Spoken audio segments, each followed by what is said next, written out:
एक औरत घबराहट के मारे चीख रही थी, मेरी बेटी कहीं नहीं मिल रही। उसकी दोस्त ने उसे संभालते हुए कहा, मैंने उसे देखा था, वो पहले वाले हेलीकॉप्टर से चली गई थी। लेकिन माँ की आंखों में अब भी बेचैनी थी। सब लोग फैसिलिटी छोड़कर चले जाते हैं और ऑगस्टीन अपने आखिरी दिन अकेले वहीं बिताने लगता है। वो देखता है कि रेडिएशन धीरे धीरे फैसिलिटी की तरफ बढ़ रहा है। ऑगस्टीन अपना वक्त ट्रांसफ्यूजन्स लेने, दवाइयां खाने, सोने और रात के आसमान को देखने में बिताता है। एक फ्लैशबैक दिखाता है, जवान ऑगस्टीन एक स्टेज पर खड़ा है, लोगों से बात कर रहा है K23 प्लैनेट के बारे में, जुपिटर का एक नया चांद जो उसने खोजा है। वो बताता है कि ये चांद जीवन के लिए बिल्कुल सही हो सकता है। प्रेजेंटेशन के बाद एक खूबसूरत लड़की जियान उससे मिलने आती है। दोनों की बातें होती हैं और धीरे धीरे एक रिश्ता शुरू हो जाता है। ऑगस्टीन हैरानी से अपने सिस्टम पर चेक करता है, क्या कोई स्पेस मिशन अब तक एक्टिव है। उसे पता चलता है कि सब कुछ बंद हो चुका है, सिर्फ एक मिशन अब भी एक्टिव है, ईथर, जो K23 का सफर करके अब वापस धरती लौट रहा है। ऑगस्टीन चाहता है कि वो इस मिशन से संपर्क करे, लेकिन सिग्नल रेंज में आने में अभी 11 घंटे बाकी हैं। उसकी नजर एक खास क्रू मेंबर पर अटक जाती है, सलिवन। दूसरी तरफ ईथर स्पेसशिप पर सलिवन यानी सली उठती है और अपने क्रू मेंबर्स एड मिचेल और सैंचेज को ग्रीट करती है। पिछले 3 हफ्तों से ईथर का अर्थ से कोई संपर्क नहीं हो पाया। क्रू ने हर तरह से सिस्टम चेक किया, दुनिया भर के मेजर रिसीवर्स ट्राई किए,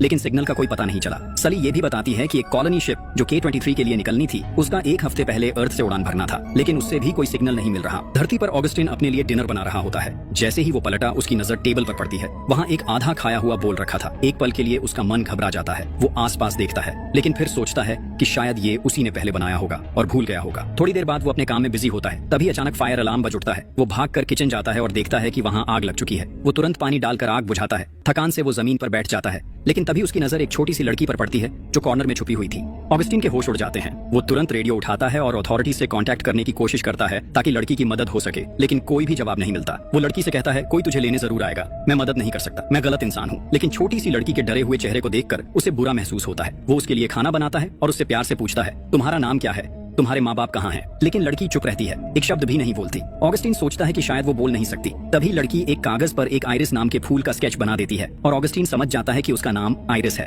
अगले दिन ईथर स्पेसशिप अर्थ के कांटेक्ट रेंज में आती है और ऑगस्टीन तुरंत उनसे बात करने की कोशिश करता है, लेकिन फिर भी सिग्नल नहीं मिलता। वो आइरिस को समझाता है, K23 इंसानों का नया घर बनने वाला था, लेकिन तबाही की वजह से ये मिशन टाइम पर लॉन्च नहीं हो पाया। अब मुझे ईथर के क्रू को ये बताना होगा कि यहाँ क्या हुआ है, वरना वो एक मरती हुई धरती पर लैंड कर जाएंगे। उस रात आइरिस बिना कुछ कहे ऑगस्टीन के कमरे में सोने आ जाती है। ऑगस्टीन मना करता है, लेकिन वो चुपचाप उसके पास सो जाती है। अगले दिन ऑगस्टीन एंटेना पर काम करता है, लेकिन उसे पता चलता है कि वो ईथर तक सिग्नल भेजने के लिए उतना स्ट्रांग नहीं है।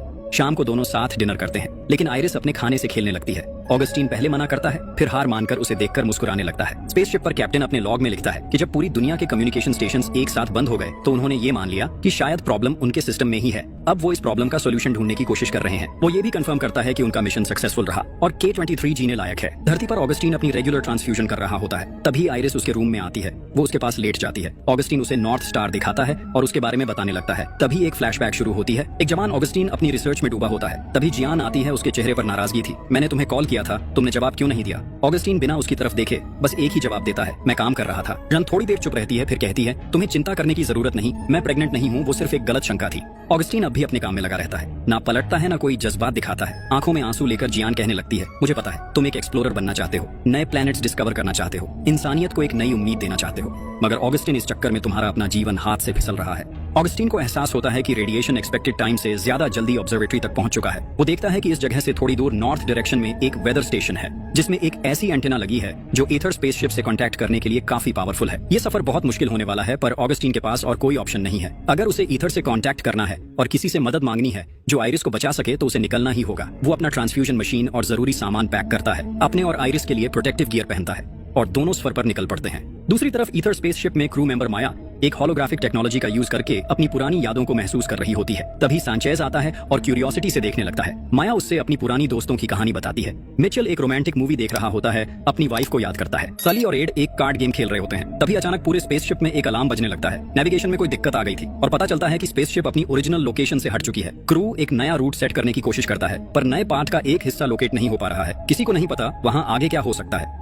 एड कहता है, अगर हम धरती से कांटेक्ट नहीं कर सकते तो हमें यही रास्ता लेना पड़ेगा, चाहे कितना भी रिस्की क्यों ना हो। धरती पर ऑगस्टीन और आइरिस अपने सफर में एक क्रैश हुआ प्लेन देखते हैं। ऑगस्टीन अंदर जाता है। अंदर एक इंसान जिंदा था। वो आदमी मदद की भीख मांगता है, पर ऑगस्टीन जानता है कि इस हालत में उसे सिर्फ एक ही राहत मिल सकती है। दिलो दिमाग पर एक भारी बोझ लेकर ऑगस्टीन उस आदमी को गोली मार देता है। उसके चेहरे पर शोक दिखाई देता है, मगर कोई और रास्ता नहीं था। अपनी गिल्ट को अंदर दबाकर ऑगस्टीन और आइरिस अपनी जर्नी कंटिन्यू करते हैं। वो एक कैंप सेट करते हैं ताकि ऑगस्टीन अपनी ट्रांसफ्यूजन ले सके। तभी एक फ्लैशबैक शुरू होता है। ऑगस्टीन जीन से मिलता है मगर इस बार जीन के साथ एक छोटी सी लड़की भी है। जीन उसकी आंखों में देखती है। तुम चाहो तो उसे अपने बारे में बता सकते हो, जब चाहो तब आ सकते हो, वो कहकर चल पड़ती है। ऑगस्टीन चुपचाप खड़ा रहता है, कोई जवाब नहीं देता।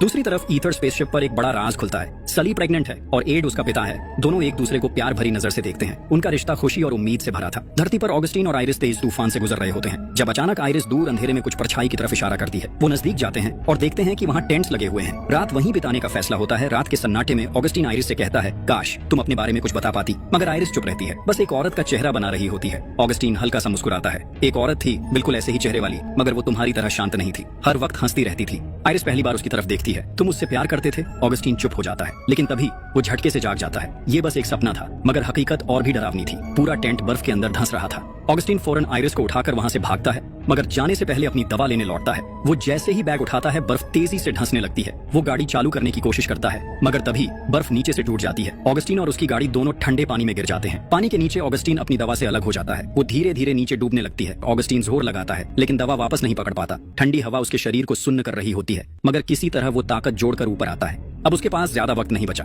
अब ऑगस्टीन और आइरिस बिना किसी सुरक्षा के अपनी मंजिल की तरफ बढ़ते हैं। ठंड और जंगली जानवरों का खतरा हर जगह है। और तब एक और मुसीबत, एक तेज तूफान और उसके बीच भेड़िए होते हैं। ऑगस्टीन अपनी बंदूक निकालता है और हवा में गोली चला देता है। भेड़िए घबराकर भाग जाते हैं, लेकिन आइरिस भी कहीं खो जाती है। ऑगस्टीन इधर उधर देखता है, लेकिन बर्फ पर कोई निशान नहीं। आंधी और भी तेज हो जाती है। ऑगस्टीन बेहाल होने लगता है। उसका शरीर कमजोर पड़ने लगता है और वो नीचे गिर जाता है। फिर जब आंधी रुक जाती है तो आइरिस सामने होती है। ऑगस्टीन उसे जोर से गले लगा लेता है। कुछ दूर और चलने के बाद वो आखिरकार वेदर स्टेशन तक पहुंच जाते हैं। यहाँ ऑगस्टीन स्टेशन की ताकतवर एंटेना का इस्तेमाल करता है और ईथर से कांटेक्ट कर लेता है। उसके सामने सली होती है। उसकी आवाज सुनकर सली के चेहरे पर एक अजीब सी रोशनी आ जाती है। सली पूछती है, वहाँ कोई भी हमसे कांटेक्ट क्यों नहीं कर रहा? ऑगस्टीन गहरी सांस लेता है। यहाँ सब कुछ खत्म हो चुका है, लेकिन तभी ईथर अपने अनलोकेटेड एरिया से गुजर रही होती है और एक और मुसीबत उनका इंतजार कर रही होती है। अचानक आसमान से बड़े बड़े पत्थर गिरने लगते हैं। शिप का रडार और कम्युनिकेशन सिस्टम एस्ट्रॉइड फील्ड के इम्पैक्ट से खराब हो चुका था। मिचेल सिस्टम चेक करता है और बताता है कि इसको ठीक करने के लिए किसी को बाहर जाकर रिपेयर करना होगा। सली और माया ये जिम्मेदारी लेने के लिए तैयार होती हैं,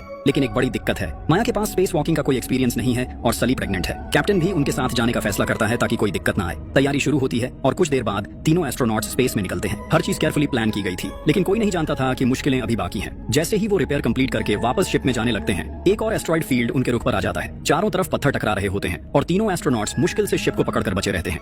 जब फाइनली सब शांत होता है और सब अंदर जाने लगते हैं, माया अपने हेलमेट के अंदर खून की बूंदें तैरती देखती है और उसका चेहरा एकदम जर्द पड़ जाता है। एड देखता है कि माया के सूट में एक गहरी चोट है जो ऑक्सीजन लीक कर रही है।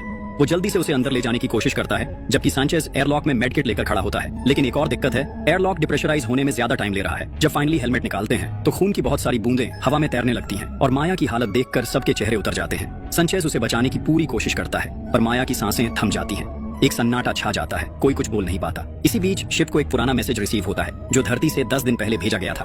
स्क्रीन पर मिचेल की वाइफ दिखाई देती है। वो परेशान लग रही है और कह रही है कि उनके बेटे बीमार हैं। सभी लोगों को इवैक्यूएट करने को कहा गया है, लेकिन उसके शब्द अधूरे लग रहे हैं। मिचेल उसे देखकर एकदम इमोशनल हो जाता है। रात को वो एड से बात करता है और एक बड़ी बात कह देता है, तुम दोनों, सली और तुम, इस शिप को वापस K-23 ले जाओ एक नई जिंदगी शुरू करने के लिए। लेकिन मैं एक लैंडिंग पॉड से धरती पर जा रहा हूँ अपनी वाइफ को ढूंढने के लिए। सांचेज मिचेल से मिलता है और एक बड़ा फैसला लेता है, मैं भी तुम्हारे साथ चलूंगा।